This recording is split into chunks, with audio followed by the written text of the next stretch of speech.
Hello प्यारे विद्यार्थियों, good morning, नमस्कार, राधे राधे। आप सभी का फ्यूचर कोचिंग क्लासेस में बहुत बहुत स्वागत है। हम ऑडिटर और अकाउंटेंट के लिए कॉमर्स का स्पेशल बैच आपके लिए डेली बेस पर आपके सामने लेकर आते हुए आज उसका पार्ट 2 होने वाला है, जिस पर हम देखेंगे accounting concept and accounting principle. पिछले क्लास में हम लोगों ने अकाउंटिंग एजम्पशन देखा हुआ था, जिसमें हमने सेपरेट एंटिटी सिस्टम पर चर्चा किया हुआ था। आज हम उसी को कंटिन्यू करते हुए नेक्स्ट एजम्पशन जो है और अगला प्रिंसिपल जो है उस पर हम चर्चा करने वाले हैं। चलिए देखते हैं अकाउंटिंग एजम्पशन कौन कौन सा है।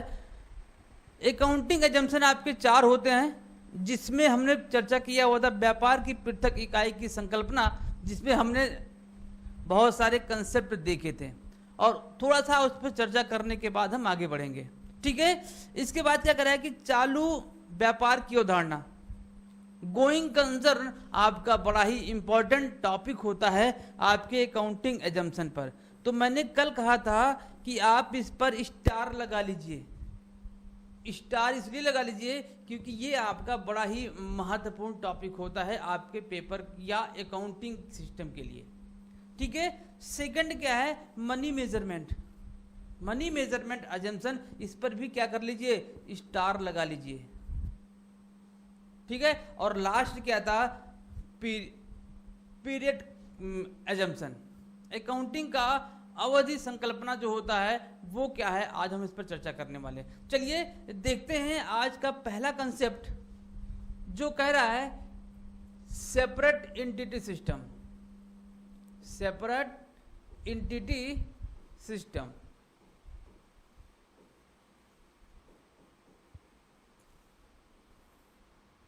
हिंदी में से बोलते हैं पृथक इकाई की अवधारणा। पृथक इकाई की अवधारणा या संकल्पना कह सकते हैं,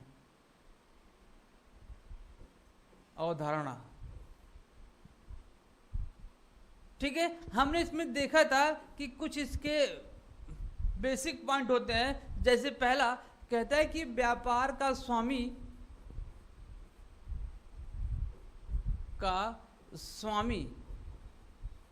और व्यापार का स्वामी और व्यापार दोनों का अस्तित्व, दोनों का अस्तित्व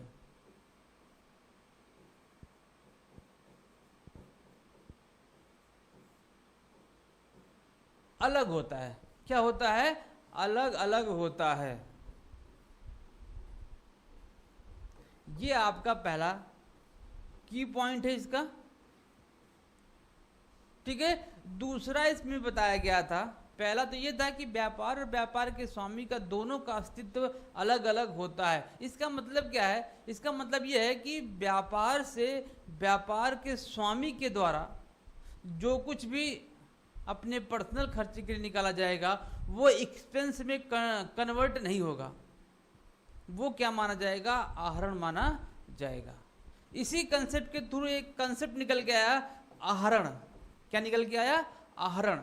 कल हमने इस पर चर्चा किया हुआ था। ठीक है, आहरण व्यापारी के द्वारा अपने पर्सनल खर्चे के लिए व्यवसाय से जो कुछ भी निकाला जाएगा वो क्या कहलाएगा, आहरण कहलाएगा।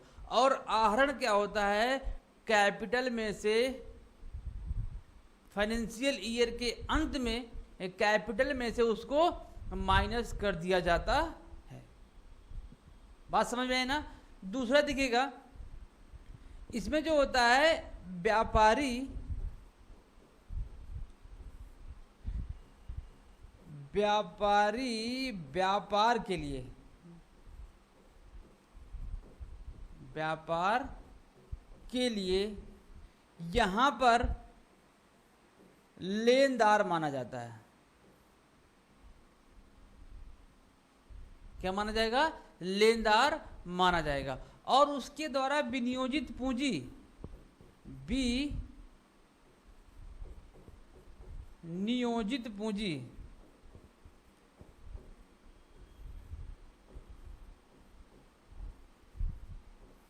क्या कहलाएगा?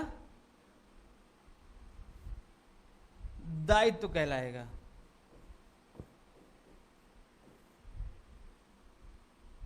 ठीक है, व्यापारी ने जो व्यवसाय में उसको स्टार्ट करने के लिए जो कुछ भी लगाया होगा, पैसा, मशीनरी, जो भी एसेट्स वगैरह लगाए होंगे, वो क्या होता है? कैपिटल होता है। और वह कैपिटल व्यवसाय के लिए क्या होता है भाई? दायित्व होता है। दायित्व के कंसेप्ट से क्या निकला कि जो कैपिटल होता है वो बैलेंस शीट के, कहां पर? बैलेंस शीट के लायबिलिटी साइड में इसको दिखाते हैं। क्यों? क्योंकि वो क्या होता है? विनियोजित पूंजी व्यवसाय के लिए दायित्व होता है, इसलिए उसका बैलेंस शीट के लायबिलिटी साइड में उसको दिखाते हैं। इसमें एक और बात कही गई है, चौथा देखते हैं। चौथे की बात की गई, क्या कह रहा था कि जो एकल स्वामित्व वाले व्यवसाय होता है या साझेदारी होती है, दोनों की बात की गई। वैधानिक रूप से दोनों का जो अस्तित्व होता है वो एक होता है। किस रूप से? वैधानिक अगर बात करेंगे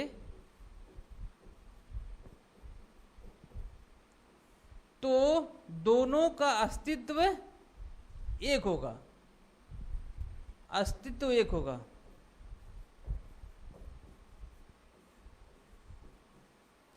लेकिन अगर लेखांकन की दृष्टिकोण से देखेंगे तो इसका भी कंसेप्ट कहता है कि एकल स्वामी वाले जितने भी व्यवसाय होंगे और पार्टनरशिप होंगे, उनके भी मालिक और जो व्यवसाय है दोनों का अस्तित्व सेपरेट होगा।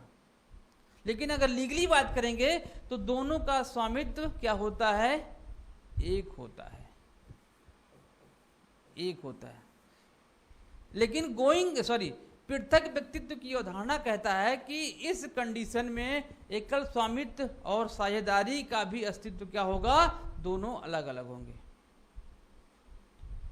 यहां पर एक और कंसेप्ट निकल के आया था, पांचवा, कि जो सीमित दायित्व वाले कंपनी होती है, संयुक्त पूंजी वाली कंपनियां होती हैं, उनका दायित्व तो सीमित होता ही होता है। क्या होता है? जो संयुक्त पूंजी वाली कंपनियां होती हैं,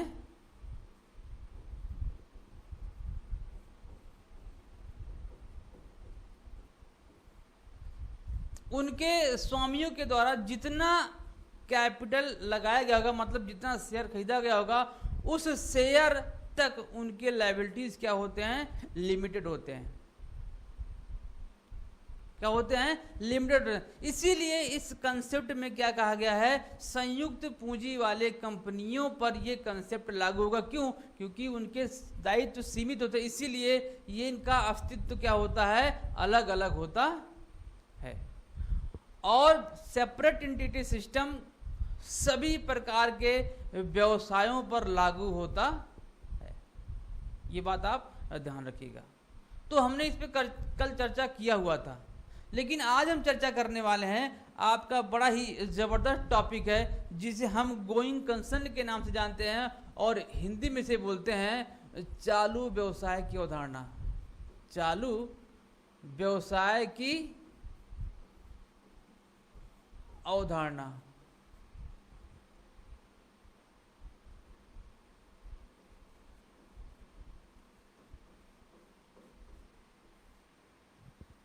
और इंग्लिश में बोला जाता है गोइंग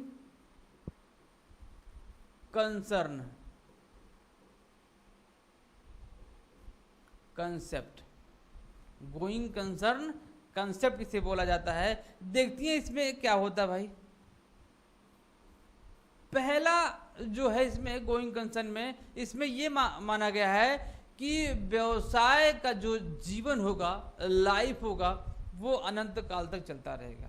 मतलब कि हम उसको अभी रिसेंटली में ऐसा कोई हमारा प्लान नहीं है कि हम उसको 2-4 सालों में बंद करने वाले हैं।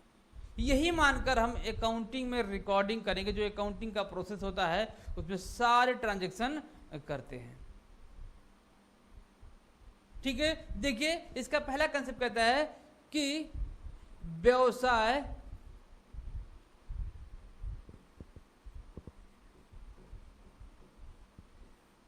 का जीवन काल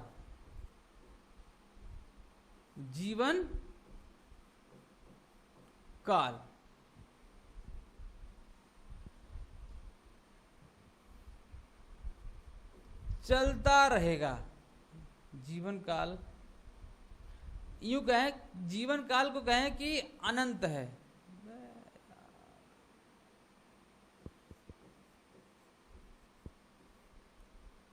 कब तक? जब तक वह व्यवसाय अनंत है, जब तक वह क्या ना हो जाए, समापन ना हो जाए उसका, या यूं कहें कि व्यवसाय का दिवाला निकल गया, तब तक व्यवसाय चलता रहेगा। बात समझ में आई ना? इसमें देखिए अगला कंसेप्ट क्या निकलेगा, क्या कह रहा है कि अगला कंसेप्ट, अगर व्यवसाय अनंत काल तक चलता रहेगा तो इस कंडीशन में क्या करते हैं, कुछ हम डिसीजन लेते हैं। अगर आपसे पूछ ले कि लॉन्ग टर्म जो हमारे डिसीजंस होते हैं वो किस बेस पर होते हैं, तो उस बेस का नाम क्या है, चालू व्यवसाय की अवधारणा। लॉन्ग टर्म जो हमारे कुछ नीतियां होती हैं, इसका प्रभाव जो होता है, देखिए क्या कह रहा है कि इस बेस पर दीर्घकालीन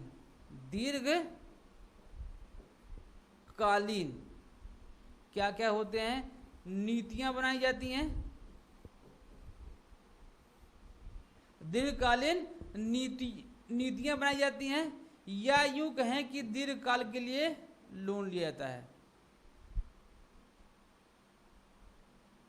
जो हमारी पॉलिसीज होते हैं और जो हमारे लोन्स होते हैं लॉन्ग टर्म पीरियड के लिए, वो इसी कॉन्सेप्ट को मान के लेते हैं कि भाई हम 10 साल के लोन ले रहे हैं, आने वाले समय इसका पेमेंट कर देंगे। लेकिन अगर हमारा माइंड है कि हम 2 साल में व्यवसाय को बंद करेंगे, तो ये पॉलिसी यहाँ पर अप्लीकेबल नहीं होगी। ठीक है, तो long term policies and long term loans, जितने भी लॉन्ग टर्म हम डिसीजन ले रहे हैं, वो किस बेस पर होगा, गोइंग कंसर्न के बेस पर होगा। ठीक है, और यहां पर देखिएगा एक और बात आती है कि जो हम कर्मचारियों का सिलेक्शन करते हैं, कर्मचारियों का जो हम नियुक्तियां करते हैं, वो किस बेस पर होते हैं। यहां से क्वेश्चन बन सकता है, भाई बताइए कौन सा कंसेप्ट है जिस कंसेप्ट के तहत कोई भी व्यवसाय कर्मचारियों को क्या करता है, नियुक्ति करता है, तो उसका नाम क्या है, गोइंग कंसर्न। बात समझ आई ना? अब गोइंग कंसर्न के बेस पर देखिएगा, ये तो इसका जो नॉन मॉनेटरी पॉलिसी वाला है, जो नॉन मॉनेटरी मेजरमेंट के तहत ये सब जो बन रहे हैं, जीवन काल अनंत काल तक चलता रहेगा उसका लाइफ, और नीतियां और ऋण संबंधित जो भी होंगे, ये सब कंसेप्ट यहाँ पर लागू होते हैं। लेकिन जो मेन कंसेप्ट इसका है, देखिएगा मेन कंसेप्ट क्या कह रहा है भाई, जो इसका बैलेंस शीट बनता है, बैलेंस शीट हम बनाते हैं, उसको गोइंग कंसर्न कंसेप्ट के तहत ही उसमें सारी मदों को दिखाया जाता है। मतलब कि क्या क्या देखिएगा, बैलेंस शीट का ये पोर्शन होता है, बैलेंस शीट का फॉर्मेट यही तो होता है ना। इधर हम क्या दिखाते हैं, इधर हम दिखाते हैं लायबिलिटीज को,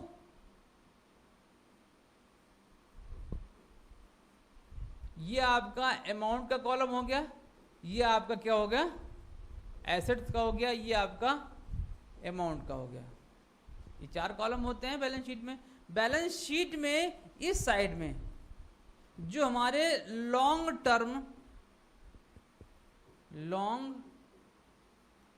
टर्म लायबिलिटीज होते हैं, उसको और जो हमारे शॉर्ट टर्म लायबिलिटीज होते हैं उसको बैलेंस शीट के लायबिलिटी साइड में दिखाते हैं। यहां पर किसकी बात कर रहा है? केवल और केवल दिखाने की बात कर रहा है, बस इतना ध्यान रखिएगा। ये कह रहा है कि बैलेंस शीट के लायबिलिटी साइड में जितने भी अल्पकालीन या दीर्घकालीन, लॉन्ग टर्म या शॉर्ट टर्म, यूं कहें fix liabilities and current liabilities होते हैं, उसको लायबिलिटी के बैलेंस शीट के लायबिलिटी साइड में दिखाते हैं। किस बेस पर? गोइंग कंसर्न के बेस पर। इधर क्या दिखाया जाएगा भाई? इधर जो होते हैं फिक्स एसेट्स होते हैं एंड करंट एसेट्स होते हैं, एंड करंट एसेट्स होते हैं। वो बैलेंस शीट के राइट साइड में किस में दिखाया जाता है? एसेट साइड में दिखाया जाता है, वो भी चालू व्यवसाय की अवधारणा के तहत। आपसे क्वेश्चन बन सकता है कि बताइए कि बैलेंस शीट में लॉन्ग टर्म लायबिलिटीज को या लॉन्ग टर्म एसेट्स को किस बेस पर दिखाया जाता है, इसमें कौन सा अवधारणा लागू होता है? तो अवधारणा का नाम है चालू व्यवसाय की अवधारणा। ये हो गया ना। और देखिएगा, चलिए देखते चलिए भैया क्या है अगला। इसमें देखते हैं क्या और आ सकता है। नोट करते चलिएगा, नोट डाउन करते चलिएगा, क्योंकि ये जो टॉपिक है आपके एक और कॉन्सेप्ट में मिलेगा। तो दोनों में अंतर क्या है ये देखते हुए चलेंगे। जब वो वाला कंसेप्ट पढ़ाएंगे तो दोनों को एक बार मिक्स करके पढ़ाएंगे कि दोनों में अंतर क्या था। ठीक है, चलिए देखते हैं। पहला कह रहा है कि जो आदत व्यय होता है, आदत व्यय होता है मतलब कि क्या? आउटस्टैंडिंग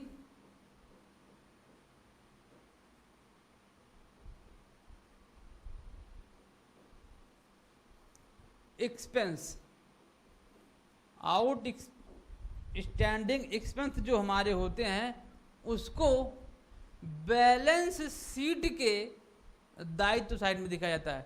उसको कहाँ करते हैं? बैलेंस शीट के लायबिलिटी साइड में दिखाते हैं।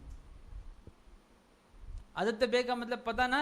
आदित्य व्यय का मतलब होता है कि ऐसा व्यय जिसका अभी भुगतान नहीं किया गया है लेकिन हमने उसका यूज कर लिया है, तो उसे क्या बोलते हैं? आदित्य व्यय बोलते हैं। ये आगे आपको पढ़ाया जाएगा, एडजस्टमेंट जब हम पढ़ेंगे तो वहां पर इसको बताया जाएगा। क्या कह रहा है कि आदित्य व्यय को जो आउटस्टैंडिंग होता है उसको बैलेंस शीट के दायित्व पक्ष में दिखाते हैं। ध्यान देखिएगा क्या शब्द लिखा हुआ है, शब्द लिखा हुआ है दिखाते हैं, दिखाया जाता है। ये शब्द मिला। दूसरा देखते हैं यहीं पर, जो हमारा पूर्व दत्त होता है, क्या होता है? पूर्व दत्त व्यय होता है।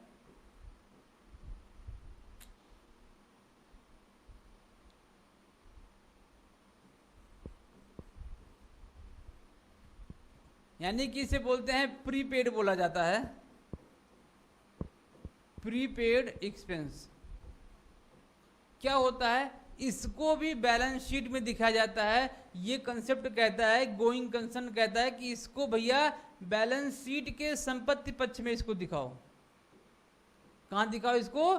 बैलेंस शीट को संपत्ति पक्ष में दिखाया जाता है। मैं बार बार लिख रहा हूं, क्या लिख रहा हूं? मैं बार बार लिख रहा हूं कि दिखाया जाता है, ये ध्यान रखिएगा।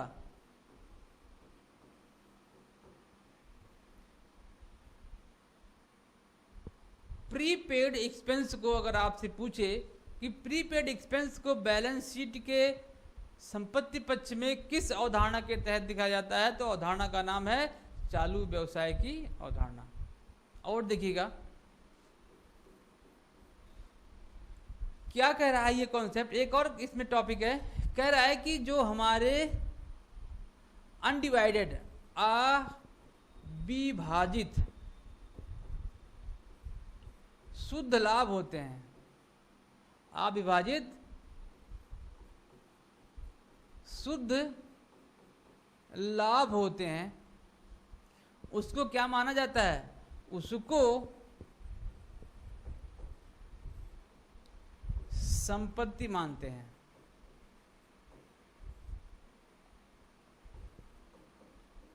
उसको संपत्ति माना जाता है।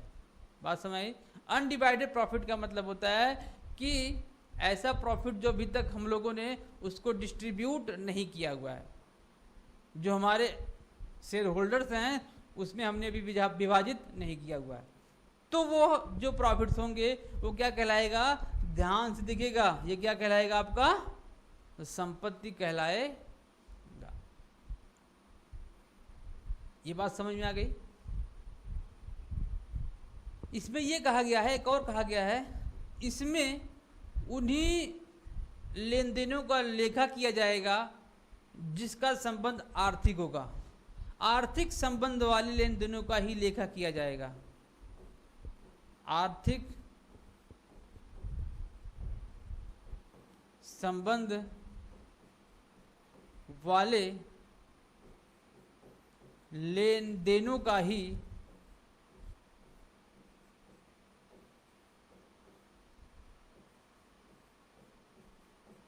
लेखा किया जाएगा।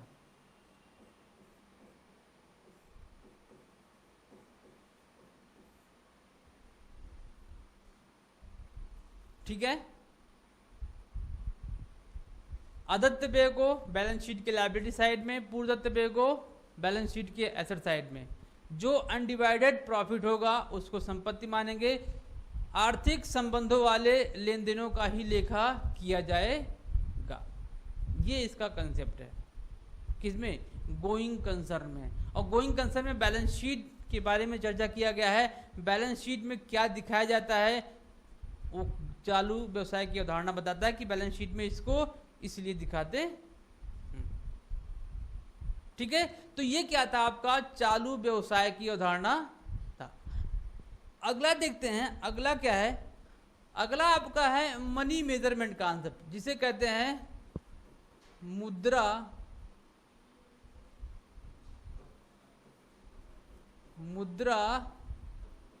मापन की अवधारणा।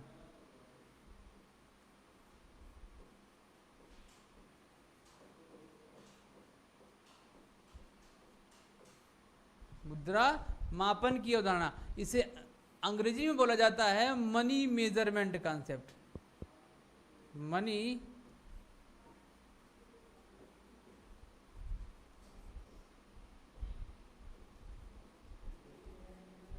कंसेप्ट।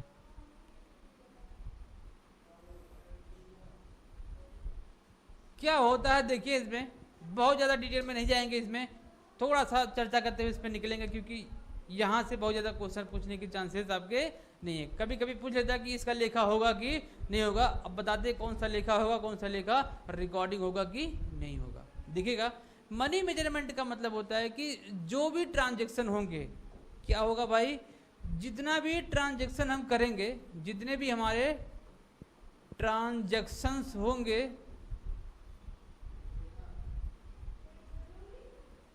यदि वो मुद्रा में मापे नहीं जा सकते हैं तो उसके हम रिकॉर्डिंग अपने बुक्स ऑफ अकाउंटिंग में नहीं करने वाले हैं। कैसे? ऐसा कौन सा हो सकता है भैया?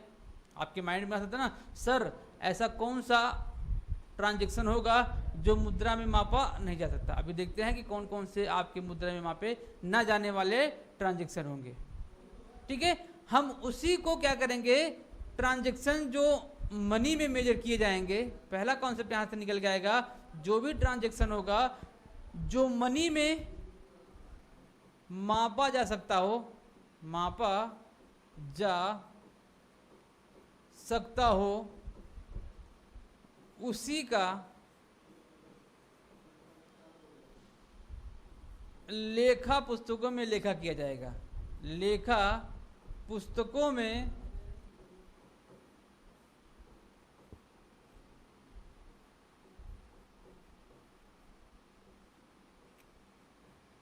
लेखा पुस्तकों में लेखा किया जाएगा। आप इतना ध्यान रखिएगा।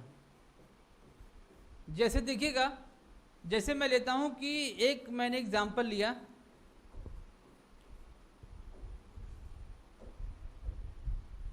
राम से 50,000 रुपये का माल क्रय किया। इसमें आपको साफ साफ दिख रहा है कि राम से हमने जो माल क्रय किया है उसमें 50,000 रुपये हमने मेजर किया हुआ कि 50,000 रुपये का है। वही अगर दूसरी बात करें कि कंपनी ने एक पॉलिसी बनाई, क्या बनाई? कंपनी ने एक पॉलिसी बनाई। क्या हम इस पॉलिसी का मेजरमेंट कर सकते हैं मुद्रा में? नहीं हो सकता। इस पॉलिसीज को हम मुद्रा में मेजरमेंट नहीं कर सकते हैं। या यूं कहें कि प्रबंध और कर्मचारियों के बीच में जो संबंध है उसका क्या हम मुद्रा में मेजरमेंट कर सकते हैं? जी नहीं कर सकते हैं। अगर आपके मन में एक डाउट आ सकता है कि अगर आपसे क्वेश्चन पूछ ले कि मुद्रा संकुचन या मुद्रा प्रसार का लेखा हम अपने बुक्स ऑफ अकाउंटिंग में नहीं करते हैं, तो क्यों नहीं करते हैं? डाउट आ सकता है मन में। क्यों नहीं करते? क्योंकि मुद्रा संकुचन का मेजरमेंट हम मनी में नहीं कर पाएंगे। संकुचन का मतलब होता है कि मुद्रा का उतार और चढ़ाव मार्केट में, मुद्रा की वैल्यू में उतार और चढ़ाव, तो उसका मेजरमेंट नहीं हो सकता है। इसलिए उसकी रिकॉर्डिंग आपके बुक्स ऑफ अकाउंटिंग में नहीं की जाती है। सेम कंडीशन मुद्रा प्रसार में होता है। मुद्रा प्रसार के कंडीशन में क्या होता है? मार्केट में मुद्रा का फैलाव बहुत ज्यादा हो जाता है, जिससे मुद्रा की वैल्यू क्या हो जाती है? कम हो जाती है। लेकिन एक्चुअल में हम उस मुद्रा प्रसार में कहीं पर भी हमको नहीं दिखाई देता कि मनी मेजरमेंट हो रहा है। इसलिए यहां से क्वेश्चन कंफ्यूजन वाला बन सकता है कि मुद्रा प्रसार का लेखा बुक्स ऑफ अकाउंटिंग में होगा कि नहीं होगा। क्या होगा भाई? बिल्कुल भी नहीं होगा, क्योंकि यहां पर मनी मेजरमेंट का कंसेप्ट लागू नहीं होता है। चलिए देखिएगा कि कौन कौन से ऐसे कंसेप्ट हैं जो आपके मुद्रा में मापे ना जाने वाले होंगे। क्या मुद्रा में जिसका मापन नहीं किया जा सकता होगा? मापन नहीं किया जा सकता है। पहला देखते हैं क्या है। पहला है कि व्यवसाय की नीतियां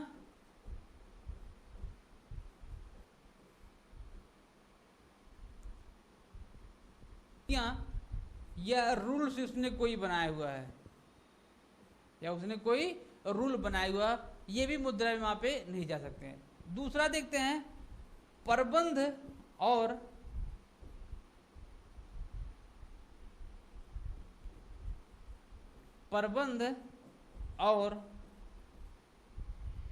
कर्मचारी के बीच में संबंध। कर्मचारी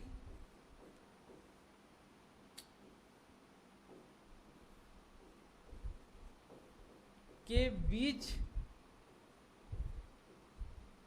संबंध, ठीक है।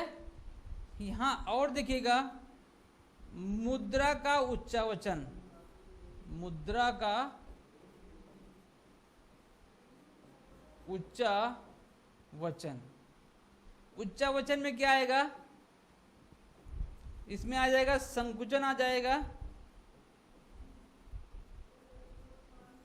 दूसरा देखते हैं इसमें प्रसार आ जाएगा।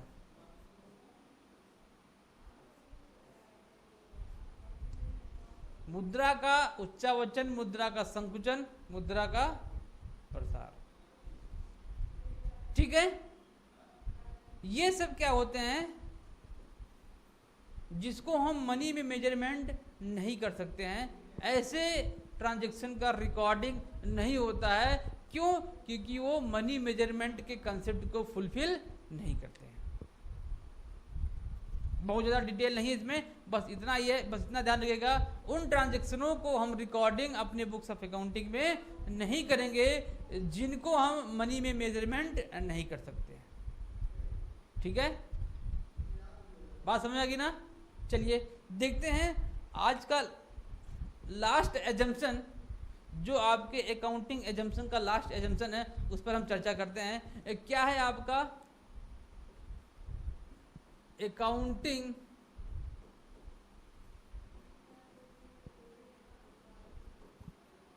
Period assumption.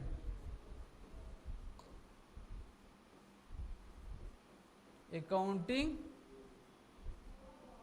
पीरियड एजम्पशन क्या होता है? ये अवधि की अवधारणा। इसमें कहा गया है कि व्यवसाय के हमको स्थिति को जानना है कि व्यवसाय आज किस कंडीशन में है। उसके स्थिति को जानने के लिए एक स्पेसिफिक समय भी चाहिए, नहीं तो ऐसे में तो हम कैलकुलेशन भैया ट्रांजैक्शन करते रहेंगे, हमको पता भी नहीं चलेगा कि हमने इतने समय में इतना पैसा कमाया, इतना लॉस हो रहा है, या क्या स्थिति है इस व्यवसाय की। इसीलिए कहा गया है कि अकाउंटिंग पीरियड एजम्पशन में बताया गया है कि किसी भी व्यवसाय के एक स्पेसिफिक टाइम के अकॉर्डिंग उसके ट्रांजैक्शन को रिकॉर्ड करके उसके स्थिति का पता लगाया जाए। कैसे, क्या बताया गया है? बताया गया कि भाई किसी भी व्यवसाय के लाभ या उसकी स्थिति को जानने के लिए एक बना हुआ है जिसे हम क्या बोलते हैं? वित्तीय वर्ष जिसे बोला जाता है। क्या बोला जाता है? वित्तीय वर्ष बोला जाता है, जो कब शुरू होता है और कब खत्म होता है। 1 अप्रैल को शुरू होता है और खत्म कब होता है? 31 मार्च को।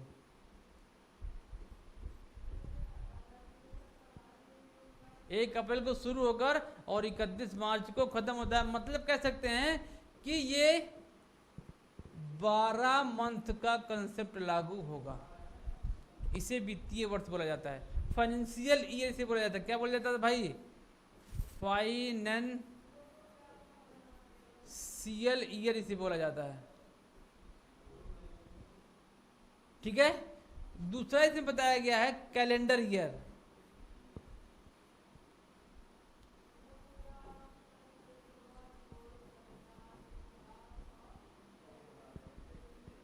कैलेंडर वर्ष बताया गया है। कैलेंडर वर्ष क्या होता है? 1 जनवरी से स्टार्ट होकर 31 दिसंबर पे जाके खत्म हो जाता है। मतलब कि इसमें भी कितने महीने बनेंगे? 12 महीने बनेगा। और आपका अकाउंटिंग पीरियड कंसेप्ट में कुछ भी नहीं है। ठीक है।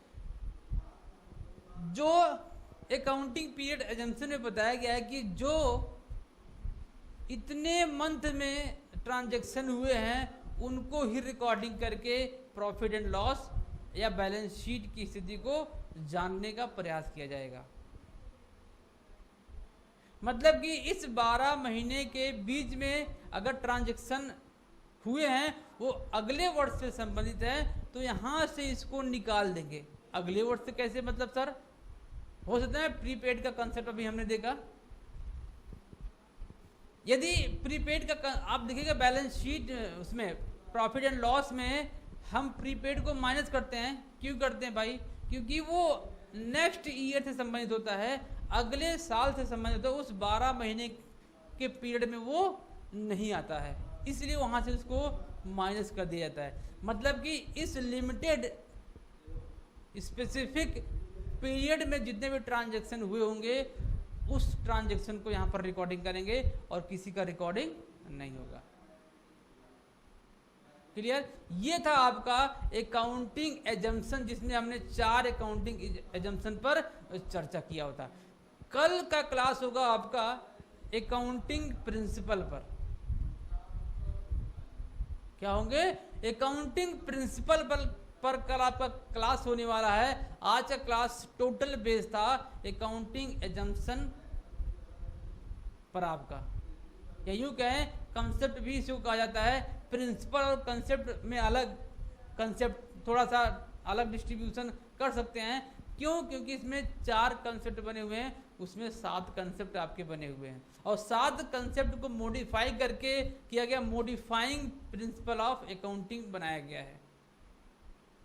कुछ और इसमें जोड़े गए हैं या उसी के कंसेप्ट में कुछ एक्स्ट्रा जोड़ के मॉडिफाई किया गया है। ठीक है, तो कल हम अकाउंटिंग प्रिंसिपल पर अच्छे से जो आपका कॉन्सेप्ट है उस पर चर्चा करेंगे। और आप ध्यान रखिएगा कि हमारा जो क्लास पूरे वीकली होगा, उस वीक में 2 दिन आपके होंगे एमसीक्यू बेस्ड क्वेश्चंस। जितना भी कंसेप्ट एक हफ्ते में पढ़ाया जाएगा उसमें आपको शनिवार और रविवार को एमसीक्यू देखने को मिलेगा, जिससे आपको ये भी तो लगे कि भैया जो आप पढ़ा रहे हैं सर वहाँ से क्वेश्चन कैसे बन पाएगा। बिल्कुल भी टेंशन मत लीजिए, वो टेंशन मेरा है। मैं आपको क्वेश्चन बना बना के दूंगा, बस आपको पढ़ना है। और अकाउंटेंट और ऑडिटर में से आप अपनी एक सीट जरूर पक्की करेंगे, ये मैं आपको गारंटी देता हूँ। उसके लिए आपको मेरे साथ लगातार कंटिन्यू जुड़े रहना है। ठीक है, बहुत ही लिमिटेड टाइम है आपको इस जॉब को पाने के लिए। मैंने आपको बताया था कि दिसंबर के एग्ज़ाम तक या दिसंबर या जनवरी तक इसका एग्ज़ाम ज़रूर हो जाएगा। क्यों? क्योंकि 2024 में चुनाव है और चुनाव के पहले इस प्रक्रिया को ज़रूर से ज़रूर पूरा करने का प्रयास किया जाएगा।